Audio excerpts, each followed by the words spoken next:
cantik harus rambut panjang, perempuan apalagi kan, harus tirus, harus nggak boleh tato, harus ayu gitu kan.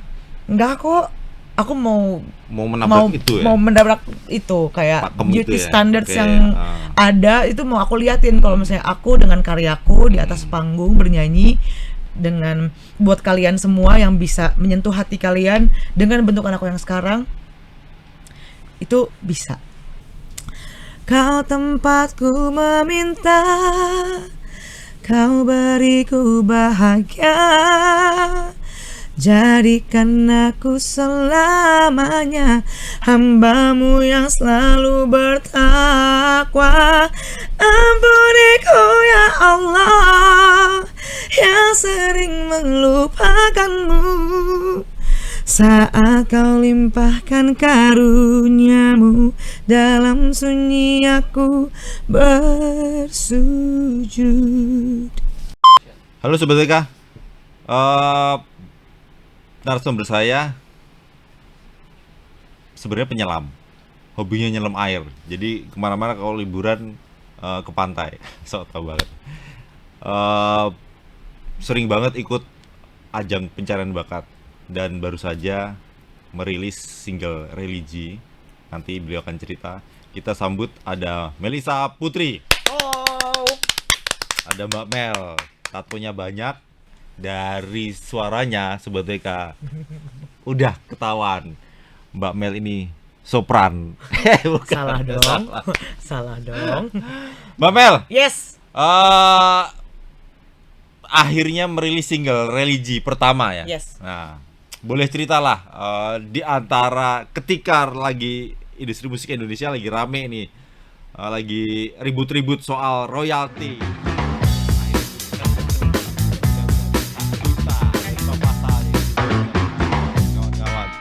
Mbak Mel rilis single Religi. Boleh cerita lah itu sampai akhirnya bikin single Religi. Judulnya apa Mbak Mel? Padamu ku bersujud. Sebenarnya ini aku kan remake. Aku kan menyanyikan kembali. Jadi dulu itu sudah dinyanyikan oleh Afgan. Terus pernah juga di remake sama Nagita Slavina. Terus sekarang aku. Waktu itu sih waktu pas memikirkan lagu ini belum ada si ribut-ribut hak cipta, belum ada. Cuman nggak ada sambung nggak ada kaitannya sama aku bikin lagu nge-remake lagu ini. Jadi waktu itu aku tuh sama my executive producer itu 2023 deh akhir itu kita ngelis lagu-lagu mana yang kita mau nyanyikan kembali. Jadi judul, penyanyi, songwriter, label, nomor handphone gitu kita tulis gitu, kita bikin nomor handphone juga, nomor handphonenya label atau apa ya labelnya gitu kan. Terus kayak udah ditulis segala macam. Di awal tahun 2025 aku sama eksekutif produser aku namanya Anggi, jadi kita sebutnya Anggi aja langsung ya. Jadi Anggi itu bilang kayak gimana kalau kita bikin ini yuk single Religi yuk, rilis yuk tahun ini. Pas banget kan mau Ramadan nih bentar lagi, dan ini tuh pemikirannya Januari, Ramadan Maret, berarti kan harus ngebut dong. Sampai akhirnya aku kayak yuk kita main-main ke rumah Om Thomas Giorgio. Jadi aku lagi main ke rumah Om Thomas, terus kita bilang, Om aku tuh mau banget loh rilis single lagu Religi. Hubungannya apa dengan Thomas Giorgio? Ada hubungannya. Ada hubungannya. Tahan.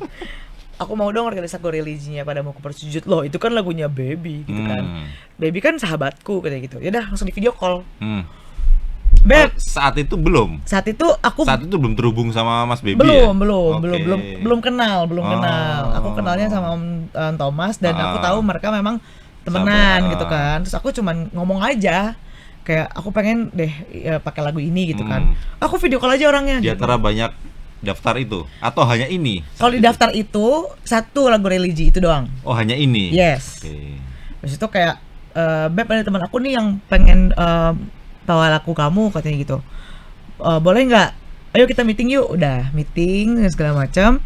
Pas ketemuan, alhamdulillahnya banget Mas Baby tuh inget aku di ajang pencarian bakat Indonesian Idol. X Factor pertama. Tahun 2012. Fatin Sitya Lubis. Gue terakhir loh itu Mbak. Gue terakhir liputan Indonesian Idol, X Factor Indonesia 2012 yang akhirnya Fatin akhirnya kesini juga. Malah dipotong bentar. Abis itu gak pernah lagi tuh ke RCTI sampai hari ini. Jadi ada idol-idol banyak itu hari ini. Tetap setahun tuh tetap ada idol itu kan. Iya. X Factor juga ada lagi kan, sempat ada lagi. Ada kan? sempat ada beberapa kali, tapi aku udah ngikutin lagi. Dan nih, aku tahu kamu kata Mas Bibi kan. Ingat akhirnya. Untungnya ingat, alhamdulillah kan. Akhirnya ngobrol-ngobrol. Itu udah masuk TV, udah syuting. Apanya? Saat aku itu. X Factor. Iya. Aku 24 besar menuju 12 gagal. Okay. Jadi emang udah ketemu Mas Baby di Jakarta. Itu belum on cam ya? Udah on cam. Udah on cam, tapi belum yang spektakuler. Tapi beliau lebih banyak ngobrol sama Banggi sebenarnya untuk ya kan ngomongin gimana nih cara kerjanya untuk kalau misalnya mau menyanyikan kembali lagu Mas Baby dan segala macam. The meeting good, nggak ada gimana-gimana, semuanya happy. Akhirnya kita deal lah sama aku menyanyikan lagunya Mas Baby kembali gitu kan. Itu tuh awal Februari 2000 ini 2025 awal Februari. Berarti ini mau rilis Ramadan ya, berarti kita harus gercep dong, Roro Jongrang dong, katanya gitu kan. Oke, deal gitu kan. Pulang dari situ kita dikirimin kayak Bandung Bondowoso. Jadi kayak dia harus gercep cepat gitu kan ya. Bandung Bondowoso. Abis itu memenuhi permintaan Roro Jongrang. Iya. Abis itu kita workshop, habis workshop kita rekaman, mix master, masukin ke agregator 28 Februari jadi. Jadi itu prosesnya nggak nyampe sebulan. Cepet banget ya? Parah. Beruntung banget itu ya? Itu, makanya mungkin ya, ini aku quote dari bahasannya Kak Anggi, kalau misalnya kita mau bikin lagu religi pasti ada aja jalannya. Dibantu. Mungkin kalau lagu pop atau rock gak begini kali ya? Gak secepatnya. 2-3 bulan. Untungnya religi ya? Untungnya religi, jadi cepetnya dapat. Jadi tapi bertanya tetap ada itu. Dan ternyata kunciannya ada di Thomas Jorgi tadi ya? Kunciannya mungkin kalau nggak ketemu sama Thomas Jorgi, nggak ketemu Mas Baby. Mbak Mel nggak, ya. Mungkin bisa ketemu, cuman tidak dijembatani gitu oleh temannya gitu kan. Jadi ada ini nggak, ada faktor beliau nggak? Sampai akhirnya ikut campurnya beliau Thomas Jorgi untuk ngerayu Mas Baby barangkali, ayolah kasihlah gitu.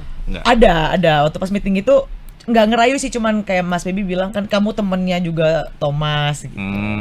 Gitu sih, maksudnya kayak ya berarti faktornya Om Thomas gede juga di lagu ini. Iyalah, of course gede banget. Dan kebetulan beliau ingat pernah di X Factor Indonesia. Kebetulan ingat, dan ternyata aku juga suka sama karakter suara kamu, katanya gitu. Jadi ayo kita gas gitu. Itu kenapa yang dipilih tuh lagunya Padamu Ku Bersujud? Di antara banyak, kalau pengen remake, pengen menyanyikan ulang kan ada banyak lagu. Jadi kalau untuk lagu religi, kenapa lagu ini? Karena sebenarnya aku tuh dari dulu waktu pasang versi Afgan itu aku suka banget. Kayak setiap Ramadan pasti masuk playlist. Ketika Lebaran aku kan pakai speaker tuh di rumah, pasti nyalainnya lagu itu gitu kan.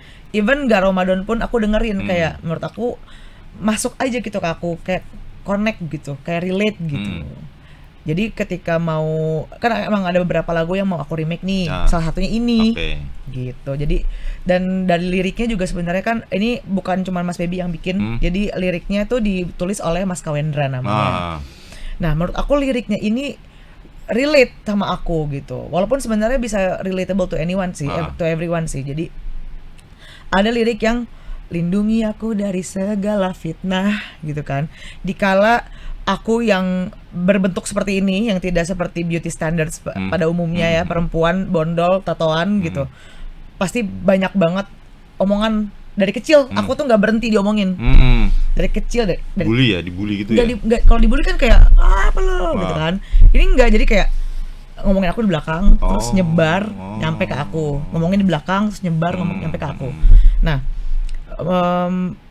si lirik yang lindungi aku dari segala fitnah ini tuh kayak keren banget, karena si fitnah-fitnah ini ternyata terlindungi selama ini. Aku baru sadar ketika aku rilis lagu ini, aku baru sadar karena aku nggak perlu kayak aku tuh nggak gitu tahu guys gitu. Gue nggak usah kayak ngomong kayak sumpah gue nggak gitu, nggak pernah ngomong kayak gitu. Ternyata orang balik lagi, ternyata sorry ya Mel, gue dulu kayak gini, ternyata gue terhasut. Itu malah ada yang ngaku ya? Banyak yang ngaku kayak sorry banget ya Mel, gue berapa tahun terakhir kayak yang musuhin lo, gue terhasut sama si orang ini gitu. Nah orang-orang yang jahat itu ya mental aja, jadi nggak teman lagi. Nah orang-orang yang terhasut balik lagi, balik lagi. Baru banget kejadian tahun ini, yang teman aku yang dulu terhasut bertahun-tahun kita nggak, cuman kayak hai gitu doang. Sekarang balikan gitu kita. Temenan banget lagi gitu, karena ya ternyata toksiknya udah hilang gitu. Jadi ternyata tuh memang ketika kita berdoa gitu dalam diam kan dalam sunyi aku bersujud ya, kayak aku nggak perlu kasih tahu kalau misalnya aku tuh beriman kok, kayak aku berdoa kayak gitu. Cuman ternyata Allah tuh selalu ada gitu di hidup aku ternyata gitu. Liriknya bagus banget ya. Bagus banget, apalagi yang ini loh. Ya? Lirik yang Mas Kawendra. Iya. Yang ampuniku ya Allah yang sering melupakanmu. Ampuniku ya Allah yang sering melupakanmu saat kau limpahkan karuniamu dalam sunyi aku bersujud. Maksud aku kayak kita kan masih suka duniawi, lupa kalau misalnya kita harus doa apa segala macam, lupa kalau misalnya ada Tuhan di dunia ini, ada kok bantu gue banget gitu. Jalannya ada gitu. Maksudnya, walaupun hidup ini keras gitu ya, hidup ini capek gitu, cuma ternyata nikmat kok gitu. Jadi ini kayak wow, keren juga ya lagunya gitu. Liriknya tuh dalam banget. Relate ya. Relate. Itu yang bikin mahal harga lagunya ya. Itu dia. Apalagi Baby Romeo kan, penciptanya salah satu pencipta, penulis atau penulis lirik, komposernya. Penulis liriknya Mas Kawendra. Ada peran serta mereka, akhirnya jadi lagu yang indah gitu. Gila indah banget sih lagu. Jadi nggak salah ketika lagu ini dipilih gitu ya. Iya. Ada keterlibatan ini apa katanya si Meisya Siregar juga. Ada Meisya Siregar. Lagu ini. Keterlibatannya adalah supporting us sih. Kayak kita datang, orangnya ramah, kita ngobrol kayak kayak gini, kayak gitu. Jadi kayak semuanya di tim ini tuh kayak connect aja gitu, kayak nyambung, kayak saling bantu, saling kayak ngomong kayak ih bagus gitu. Terus kita pesen makan, kita ngobrol gitu sih. Jadi lebih kayak hangat, supporternya ya. Hangat banget. Terakhir single yang dirilis bukan Jodoh ya? Terakhir Alam Mimpi itu bulan apa tuh? September 2024. Oke. Bukan Jodoh sebelumnya berarti? Bukan Jodoh itu kalau nggak salah Maret 2024. Termasuk sering berarti kan? Ya, jadi ketika aku comeback untuk produksian lagu lagi, itu tahun lalu aku ngelahirin 3 lagu. Oke. Tahun ini baru Jodoh. Bukan Jodoh, Pelukan Terbaik. Oke, itu bulan? Pelukan Terbaik Juni. Oh, Juni, oke. Jadi Maret, Juni, September. Terus Februari 2025. Langsung gas 3 single itu ya? Ya. Ini berarti single pertama? Single keempat. Ya, single pertama tahun 2025. Yes. Itu comeback, tadi bilang comeback itu sebenarnya ngapain? Kok sempat menghilang itu sempat waktu? Lumayan 7 tahun. Oh. Kan dulu aku di label 2015 sampai 2018. Ada lahir 2 lagu. Abis itu aku nggak hiatus dari nyanyi, tapi aku nggak produksian gitu. Aku tuh reguleran. Oh, apa? Nyanyi di kafe. Oh, itu capek ya? Nyanyi di kafe. Nah, menurut aku nyanyi di kafe ini yang ngebangun mental, karakter, cara perform. Karena kan dulu perform lihat lantai gitu. Kalau misalnya lagi musik interlude gitu, lihat band gitu.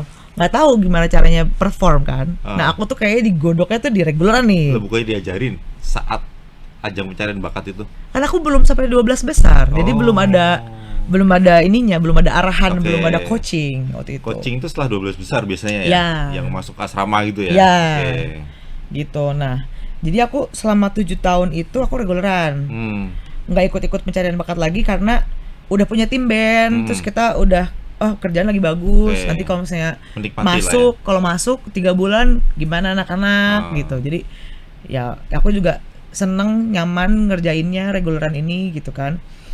Sampai akhirnya si reguler meskipun jadi hidupnya terbalik gitu ya, kalau meleknya malam sampai pagi. Iya. Kayak aku tidur subuh, bangun siang, atau enggak bangun jam-jam 9, terus ngapain, makan kayak apa, terus tidur lagi sampai sore, maghrib baru bangun, baru siap-siap. Itu di satu tempat atau di banyak tempat? Ada di beberapa kafe gitu? Beda-beda, kayak hari Senin di mana, Selasa di mana, Rabu di mana. Ada setiap hari? Dulu awal-awal mulai itu 9 regulernya, padahal 1 minggu 7 hari. Jadi weekend bisa 2 kali? 2 kali, kayak jam 7 sampai jam 9, terus lanjut lagi jam 10 sampai jam 12. Tapi kantongnya tebel itu ya? Lumayan. Lumayan waktu zaman itu. Dan enggak, zaman itu tuh kita masih dibayar berapa sikat. Oh. Gitu. Enggak pasang tarif lah ya. Belum pasang tarif gitu. Nah, itu kan juga aku baru mulai kan. Enggak ngerti, aku belum kenal sama ekosistemnya juga, belum kenal gitu. Teman-teman di reguleran juga banyak aku itu siapa ya? Aku belum kenal lah, belum banyak nonton juga reguleran yang lain gitu. Tapi pengalaman ikut ajang pencarian bakat kan nggak cuma di X Factor, ada beberapa kali ikut ajang pencarian bakat kan. Setidaknya percaya diri untuk misalnya masuk dapur rekaman atau nawarin demo lagu daripada misalnya saat itu nyanyi di kafe gitu nggak pemikirannya? Kan, pemikirannya aku masuk label yang terakhir.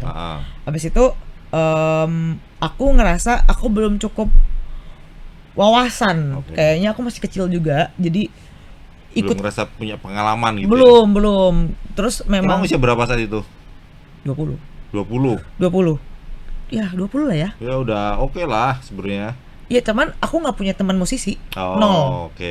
Nol, dan waktu itu memang menurut aku memang belum saatnya. Belum saatnya aku mungkin waktu saat itu memang aku belum siap secara mental.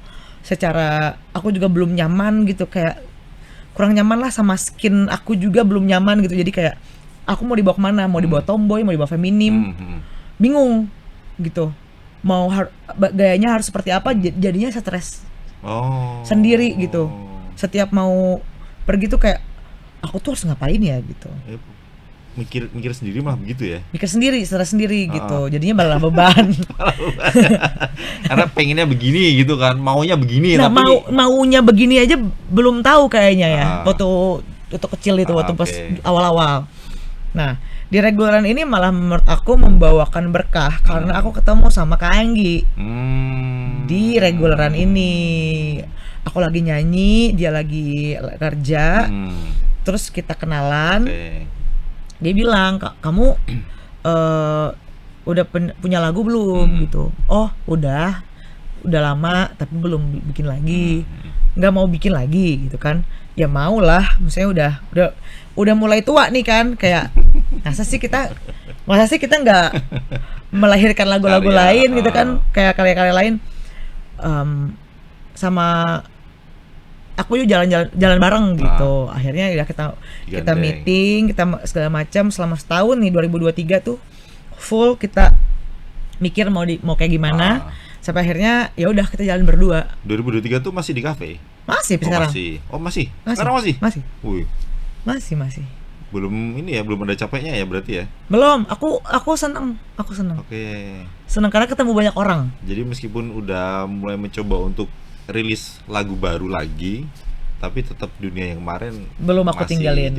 Masih jalan gitu. Ya udah, kita cooking bareng 2023 mau gimana?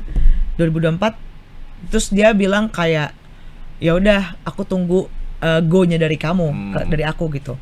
Ya udah aku bilang go di Januari 2024. Yuk gas. Udah tuh langsung. Makanya muncul 3 lagu di tahun lalu ya. Yes. Jadi nanti udah mulai kepikiran belum? Akan lari kemana? Akan tetap di dunia panggung cafe to cafe, atau ini kan setidaknya kalau udah punya karya, udah mulai boleh lah gue nyoba nyari panggungan yang lain. Di luar kafe gitu loh maksudnya. Akan kemana jadinya nanti? Akan kemana adalah ya pasti pengennya panggung-panggung kan aku di cafe itu namanya Mel Music. Aku pengen punya panggung Melisa Putri. Oke. Ya panggung Melisa Putri masih dicari. Maksudnya kita tetap gitu. Nah panggung Mel Musik ini karena aku masih seneng ngerjainnya dan aku masih tetap di Mel Musik, tapi bukan berarti jadinya Melisa Putri doang. Gitu. Nanti aku bawa anak band aku menjadi session aku. Kan ada tetap solo ya. Tetap solo. Okay. Tetap solo. Habis dari Solo nanti ke Jogja, di Jogja Semarang. Nah, habis ke Bandung terakhir.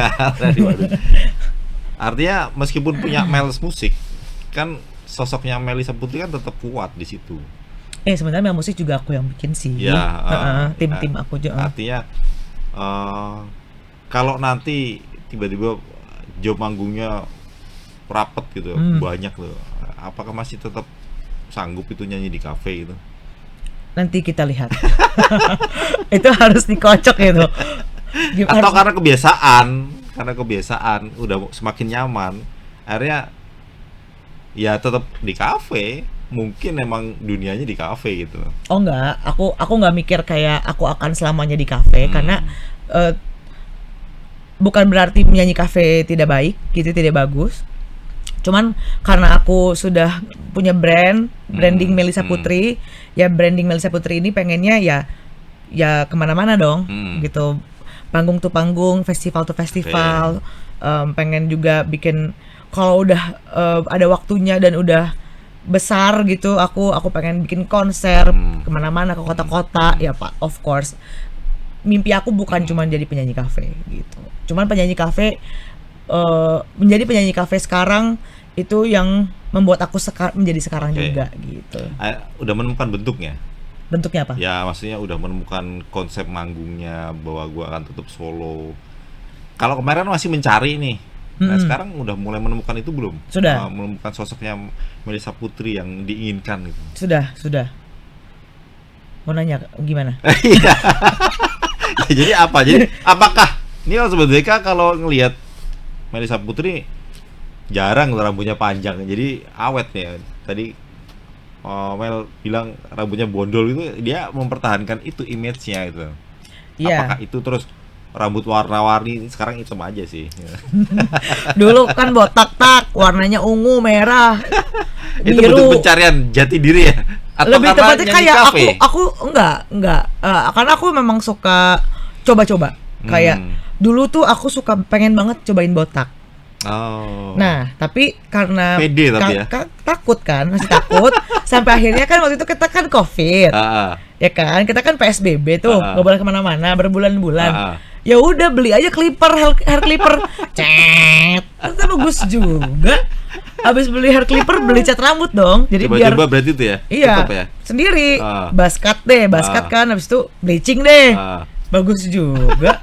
Oh ternyata bagus, dia apain juga. Itu orang rumah nggak komentar? Karena aku tinggal sendiri waktu itu. Udah di Jakarta. Enggak, artinya orang tua yang lihat atau teman-teman deket lah yang lihat Mel begitu gitu, gayanya begitu gitu. Malah bagus banget. Berani deh gitu kan. Bagus banget ternyata gitu. Oh itu aku stay botak lumayan lama. Terus habis itu menyangin rambut. Nah ini baru terpanjang lagi. Ini? Iya.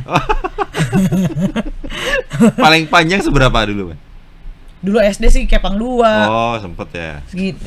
Enggak, setelah mulai bernyanyi. Enggak ada. Jadi di X Factor, di Mid The Label, Indonesian Idol tuh udah gini. Looknya udah pendek ya. Pas Idol tuh poni, waktu pas Mid The Label tuh aku kayak pompador gitu.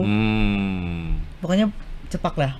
Karena kalau ini masalah yang aku mau kayak gimana nanti panggungnya adalah aku mau ngasih tahu kalau misalnya perempuan penyanyi rambut pendek itu bisa cantik. Itu. Oke. Jadi nggak perlu kayaknya mendingan rambut panjang deh Mel biar lebih cantik. Enggak kok, gue begini juga cantik gitu. Bukan berarti aku lagi kayak sombong cantik, enggak, karena selama ini agak susah untuk eksis itu karena banyak pemikiran, banyak ya, aku nggak semua. Kalau misalnya kita tuh cantik harus kurus, cantik harus rambut panjang, perempuan apalagi kan, harus tirus, harus nggak boleh tato, harus ayu gitu kan. Nggak kok, aku mau menabrak itu ya? Mau menabrak itu kayak pakem beauty itu ya? standards yang ada itu mau aku liatin. Kalau misalnya aku dengan karyaku di atas panggung bernyanyi dengan buat kalian semua yang bisa menyentuh hati kalian dengan bentuk aku yang sekarang, itu bisa. Jadi ciri khas juga ya, bahwa tidak banyak loh penyanyi yang rambutnya pendek gitu kan. Nggak banyak perempuan yang rambutnya pendek gitu kan. Jadi nanti kalau kira-kira pasti ingat aja ada penyanyi Indonesia rambutnya pendek, suaranya alto, semakin khas. Udah kan Melissa Putri kan. Melissa Putri ya. Itu awalnya dulu memang udah terpikir atau memang ingin jadi penyanyi ketika akhirnya coba-coba ikut ajang pencarian bakat itu? Dari kecil memang suka ikutan lomba-lomba gitu kan, di rumah, di SD, di 17-an gitu kan. Sempat ikut ini nggak? Kursus vokal gitu? Nggak. Terus walaupun aku suka belajar, tapi aku lebih suka nyanyi. Pelajaran ya. Okay. Belajar, aku suka belajar pelajaran, cuman aku lebih suka nyanyi gitu. Jadi aku dari dulu kayaknya udah tahu kalau misalnya aku tuh pengen jadi penyanyi. Gitu. Nah, ikut Indonesia yang pertama kali apa? Idol. Ikut Idol pertama kali itu memang kemauan pribadi atau ada yang dorong? Kemauan pribadi. Orang tua pun nggak tahu aku ikutan yang audisi besar. Dulu kan di Bandung, aku kan di Sabuga ya waktu itu. Aku audisi besar pun mereka nggak tahu. Aku sampai dapat bilang kalau aku ke Jakarta, itu baru bilang. Karena kan aku harus keluar kota dong. Itu pengen ngasih surprise apa? Enggak, karena biar dibolehin aja. Karena kalau cerita pasti gak boleh. Capek nanti ngantri sama siapa? Kan aku masih umur 15 waktu itu. Ya masih concern lah. SMP lah ya? SMA kelas 1. SMP kelas 1, oke. Concern lah, takutnya kan anaknya diculik apa-apa gitu. Ngantri sendiri, nggak ada temen. Ya, alhamdulillah nyampe. Biasanya aman kan? Biasanya kan rombongan gitu kan. Iya, nggak, aku sendiri. Naik angkot. Udah pede sebenarnya kan? Udah pede, karena tahu aku pengen jadi penyanyi, tahu. Gitu. Itu modalnya selain hobi nyanyi apa sebenarnya saat itu? Bekalnya? Bekal ikut itu. Nggak ada. Ada. Jadi aku tuh minta sama mama untuk les di Elvas. Vokal. Les vokal. 2 bulan sebelum aku audisi. Aku nggak bilang mau audisi. Berarti udah ketahuan ini mau ikut audisi itu udah ada jadwalnya ya, tapi udah ketahuan udah ada, bulan ini gitu. Kayak mau ikut ini dong, apa? Bentar, apakah aku ke Jakarta dulu? Aku lupa deh, pokoknya si timelinenya. Pokoknya aku 1 bulan apa 2 bulan itu seenggaknya aku tahu teknik. Karena kan selama ini otodidak kan. Kayak gimana sih ambil nafas, gimana sih gitu-gitu. Karena dulu ya masih raw aja suara aku kan gitu. Udah 1 bulan, habis itu ikutan nggak pernah lagi. Nggak pernah les lagi. Sampai sekarang? Iya. Jadi otodidak lagi, maksudnya. Sebenarnya otodidak bisa dibilang. Learning by doing gitu ya. Belajar sendiri akhirnya. Learning by lihat juga konser-konser orang ya kan. Siapa yang nyanyi, lihat konsernya, dengerin lagunya. Kayak gini nyanyi gitu. Yang bikin nyaman di kuping ya aku. Kayak gini nyanyi ya gitu. Kecewa dong ketika akhirnya ke Jakarta, akhirnya jalan ke Jakarta tapi kemudian nggak lolos. Nggak kecewa. Besar. Karena waktu itu kan untuk ukuran anak kelas 1 SMA gitu. Kan harusnya kan emosinya masih kemana-mana ya. Nggak kecewa besar karena memang aku ketemu sama semua penyanyi satu Indonesia kan. Dari mana ketemu di satu tempat, baru kata ke Jakarta. Itu menurut aku. Itu juga sendiri. Sendiri. Itu menurut aku kayak udah berani ya. Aku kalau berani emang beranian anaknya. Itu menurut aku kan kesempatan yang luar biasa karena aku bisa ketemu banyak penyanyi gitu. Penyanyi yang kayak aku yang baru mau mulai gitu. Seru banget jadinya, kayak dari Jogja, dari mana sampai sekarang masih temenan. Tuh. Tetap terhubung ya dengan mereka ya. Ada beberapa masih terhubung. Ada yang masih jadi penyanyi juga. Ada juga yang sekarang ngapain gitu. Udah pindah cabang olahraganya lah ya. Cabornya udah ganti. Oke. Jadi ternyata banyak bekal yang didapat ya dari Idol pertama kali ya. Oh, satu lagi nih aku spill. Jadi pas di Idol aku ketemu penyanyi dari Bandung juga. Nah, lagunya dia yang sudah dia ciptain. Jadi dia nyiptain lagu, ada beberapa lagu. Tahun 2010 itu akan aku nyanyiin nanti. Akan aku rilisin tahun ini. Jadi dulu pas aku kenal dia, lagunya enak banget. Jadi kita suka nyanyi gitu pakai lagu yang dia gitu ya? Ciptain gitu. Gimana di waktu Idol atau sepulang ke Bandung? Pas sepulang ke Bandung kan kita kan masih suka ngobrol-ngobrol kan, ngumpul-ngumpul. Pas di Idol juga aku udah denger gitu kan, kita kan suka ngobrol gitu. Terus aku hubungin dong dia, cari kayak gimana? Dapat Instagramnya gitu kayak. Apa kabar?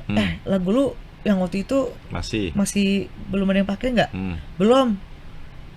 Gue pakai ya. Ya udah.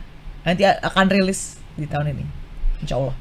Berarti itu ini ya, tetap profesional ya kalau sekarang ya? Profesional dong. Tetap dibayar sesuai ya, apa yang dia minta ada ya? dealnya dong. Masa kita kayak gue pakai logo ya, bye.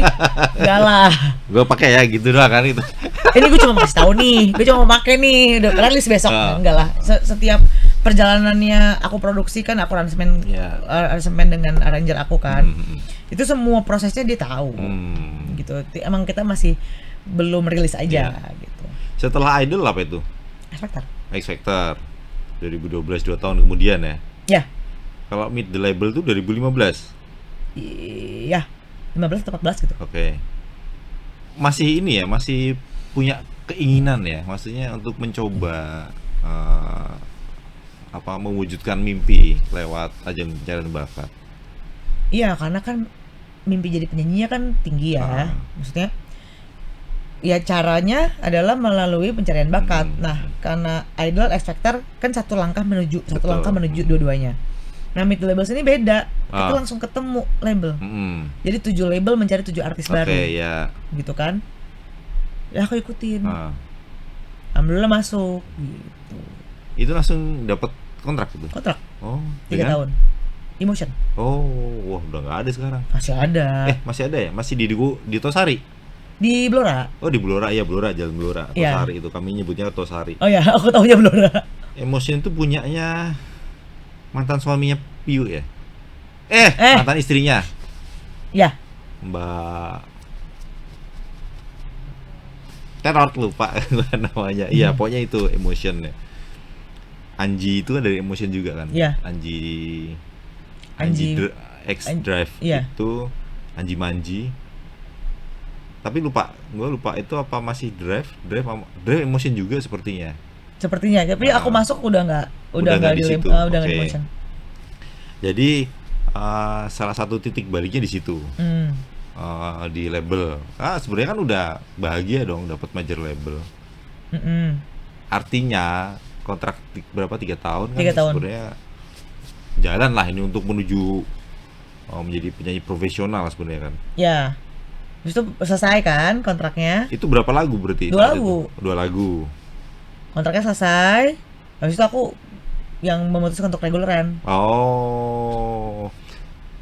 Waktu itu kenapa nggak coba melanjutkan cari label yang lain gitu? Belum mau waktu itu.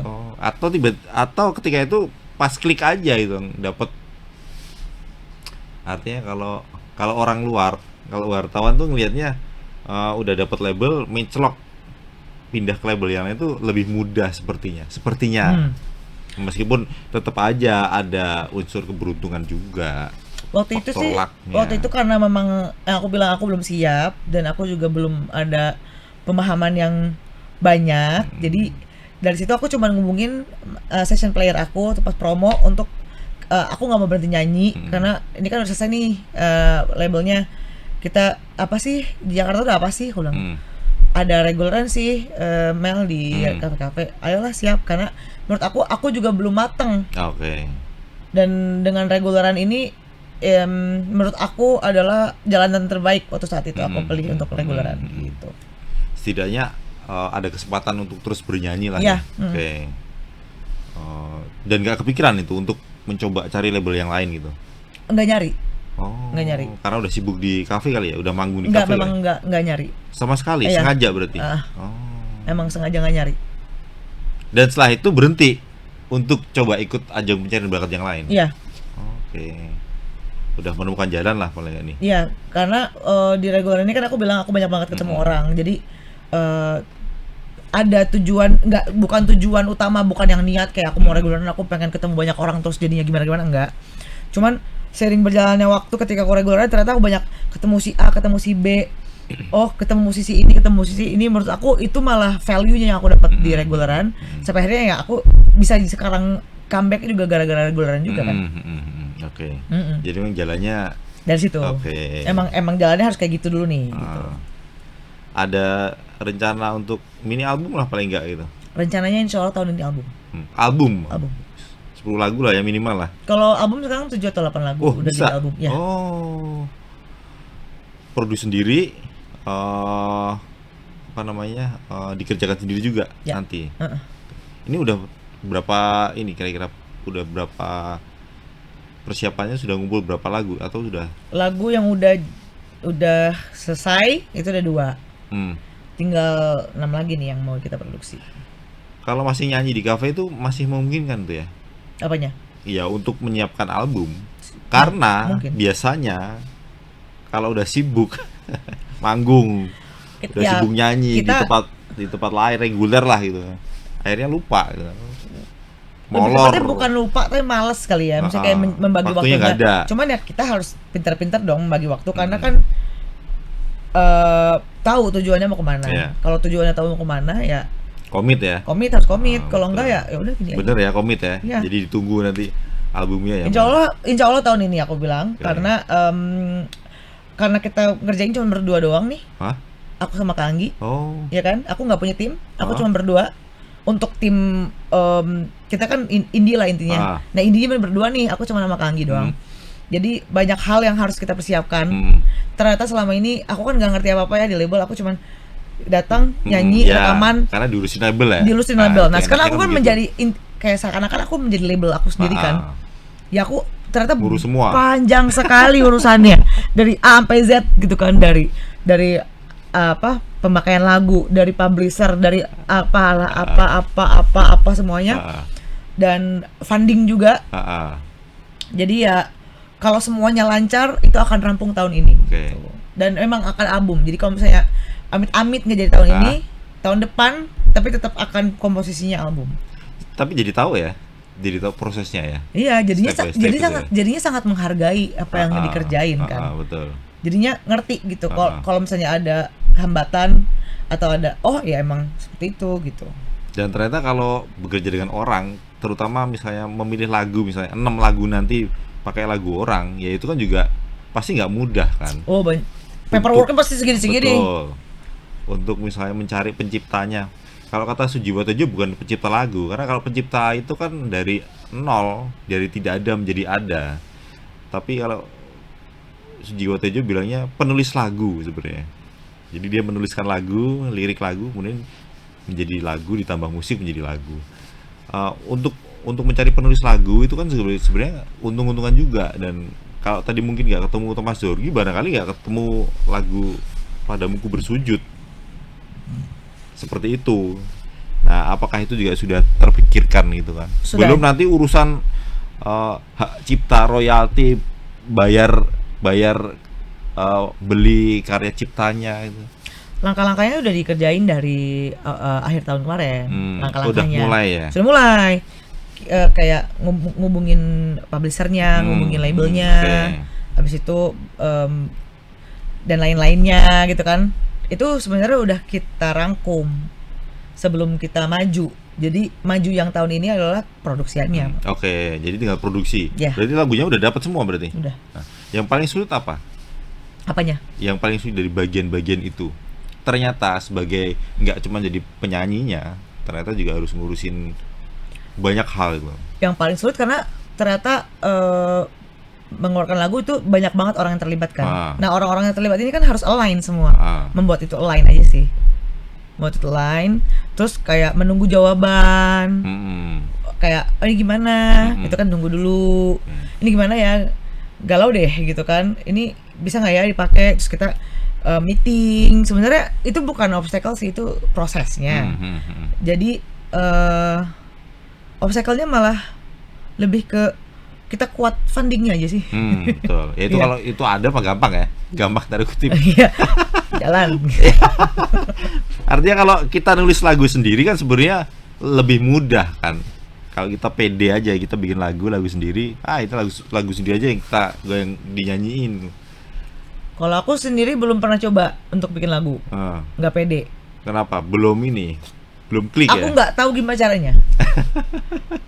Apa duluan? Atau mau berbagi rezeki juga? Apa duluan? Lirik dulu atau lagu? Nada atau musik? dulu, musik dulu? Nggak tahu. Itu terus kayak telur tuh ayam tuh ayam dulu apa telur dulu gitu. Terus di otak. Jadi. Karena belum nyoba. Karena aku tuh tidak kayak tidak good with words kalau aku harus disuruh. Kayak please, aku aja bikin caption cuman hehe. Caption di sosial media aku cuma itu acara penting gitu kan. Thank you ya guys sudah datang, hehe. Padahal bisa tuh ngomong kalau misalnya di depan orangnya bisa gitu. Baik, bagus gitu, kayak romantis gitu bisa. Cuman kalau disuruh tulis langsung karena gagu. Belum terbiasa ya. Iya paling kan nulis kalau nggak caption kan meong gitu udah selesai. Nulis diary kan itu terlatih kan. Nah aku paling nggak bisa nulis diary dari kecil. Jadi kayak mengekspresikan lewat tulisan itu susah. Aku emang harus coba sih. Jadi, karena aku selama ini kan mengekspresikan lewat lagu gitu. Sebetulnya Melisa Putri ini sebenarnya ingin berbagi dengan banyak orang. Ini memang biar bagiannya itu udah bagiannya tuh udah jelas gitu. Kalau dia penyanyi ya udah cukup penyanyi, penulis lagu, komposer mengkompos lagu. Ya, baik sebenarnya baik. Ekosistemnya terjalin ya, terbangun tuh. Apa harapan untuk industri musik Indonesia? Harapannya industri jangan musik. ribut-ribut lagi lah. Pengennya semuanya jalannya selaras gitu. Apa yang kalau lagi isu yang sekarang gitu pengennya kita itu jalan bareng-bareng, bukan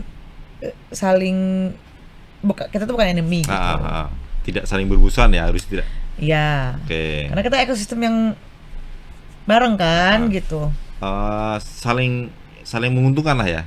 Artinya penyanyi butuh simbiosis. Penulis lagu. Simbiosis Mutualisme ya. Pencipta lagu, penulis lagu juga butuh penyanyi. Kecuali memang kita bisa melakukan dua hal itu bersamaan. Lain cerita. Akan nambah tato barangkali? Pengen. Udah ada jadwal nanti. Ini penanda album pertama berarti ya? Album pertama. Ada jadwal mau dari sini. Cuman belum ada waktunya waktu itu, jadi aku nanti dulu deh. Ini juga masih kosong. Dari tahun berapa ini? Dari tahun 2016 kali ya. 16 pertama kali. Gambar apa? Kayaknya 2016 atau 2017. Apa gitu. Gambar yang pertama apa? Yang ini. Itu kayak ini. Sorry ya, ini jelek. Misalnya bukan jelek, ini kayaknya terlalu dalam natonya. Terlalu hitam ya? Karena dia jadi kaloid. Oh. Ini itu tanda human rights. Oh, human rights. Rights. Ini pertama, terus ada gambar mic kecil di sini. Mikrofon. Mic kecil. Kecil di situ. Jadi kalau misalnya mic aku mati, aku bisa gini. Sebenarnya. Itu tato pertama. Ini emang ini. Jadi kalau ada pemerintah Jakarta sedang menggalakkan hapus tato itu belum tertarik ya, Melisa Putri ya? Mohon maaf, terima kasih untuk tawarannya. Saya enggak dulu. Jadi akan tetap nyanyi tapi harus ya itu ya? Akan Apanya? tetap menyanyi mah terus ya kalau menyanyi ya? Iya. Oke. Apa sih? Ya pasti kalau hapus tato enggak dulu, kalau nyanyi mah terus. Iya dong. Terima kasih Melisa Putri sudah mampir ke podcast Sinari. Ditunggu albumnya. Terima Janji kasih. akan jadi. Janji.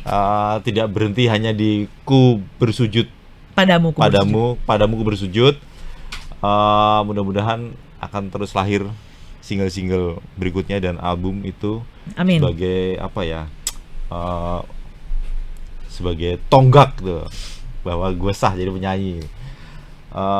Mudah-mudahan terus komit dengan dunia musik Indonesia dan tetap sehat. Tetap sehat. Melisa Putri mau nyanyi gak penggalannya? Oke. Kau tempatku meminta, kau beriku bahagia, jadikan aku selamanya hamba-Mu yang selalu bertakwa. Ampuniku ya Allah yang sering melupakan-Mu, saat Kau limpahkan karunia-Mu, dalam sunyi aku bersujud. Terima kasih Melisa Putri. Tetap sehat. Terima kasih Sobat TK.